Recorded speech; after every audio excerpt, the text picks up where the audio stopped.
Ok, donc on va commencer cette journée à JPJAD mode Covid. Je tiens d'abord à remercier vraiment du fond du cœur toutes les personnes qui ont répondu présentes. Certaines personnes auraient souhaité pouvoir être là, mais ne peuvent pas pour des raisons d'agenda. Je les remercie en tout cas de leur intérêt exprimé pour cette journée sur la thématique. Alors, avant d'oublier, je vous rappelle que cette journée va être enregistrée. Donc, si vous ne souhaitez pas que ce soit le cas ou doit apparaître, etc., coupez votre micro et n'apparaissez pas à l'écran. C'est évidemment une manière de pouvoir diffuser et pouvoir réfléchir et donner une meilleure auditoire à cette journée qui s'annonce extrêmement intéressante. Alors, quand on a discuté de cela avec les membres du comité d'organisation, qui est en fait la task force du réseau, on était parti sur un mode très Covid.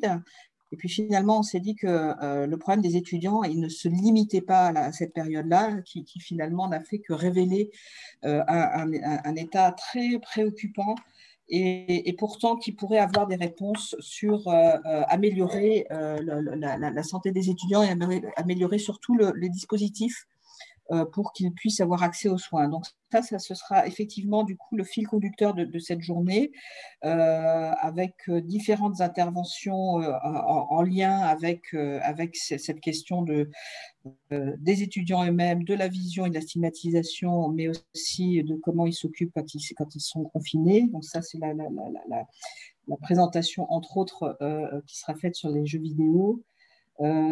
Également la participation de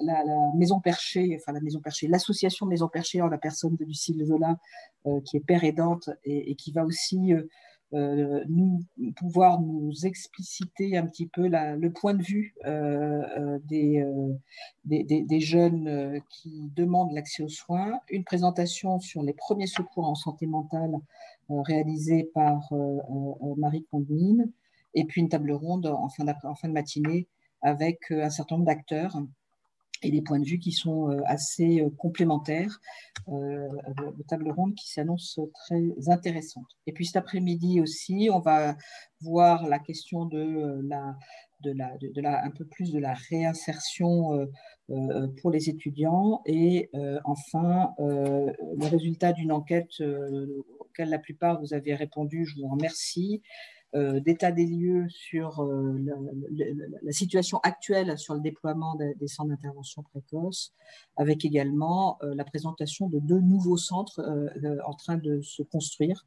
Et on souhaite pouvoir garder cette idée comme fil conducteur des prochaines éditions de comment on peut installer un dispositif et comment on va pouvoir, quels sont les freins et les mesures et les leviers possibles pour installer cette activité.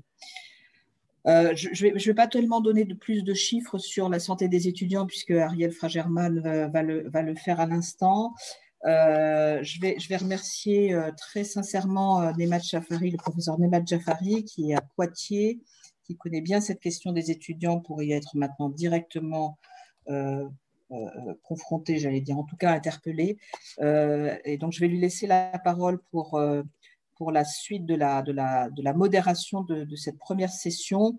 Je pense que l'introduction sur la nécessité de se préoccuper des étudiants pendant cette période, les journalistes font l'introduction jour après jour avec des chiffres qui sont très alarmants et pourtant il y aurait des choses à faire. En tout cas, je vous remercie beaucoup de votre présence et je cède la parole à Nemat, le professeur Nemat Jafari, excuse-moi, notre longue amitié me fait prendre des expressions un peu raccourcies. Merci.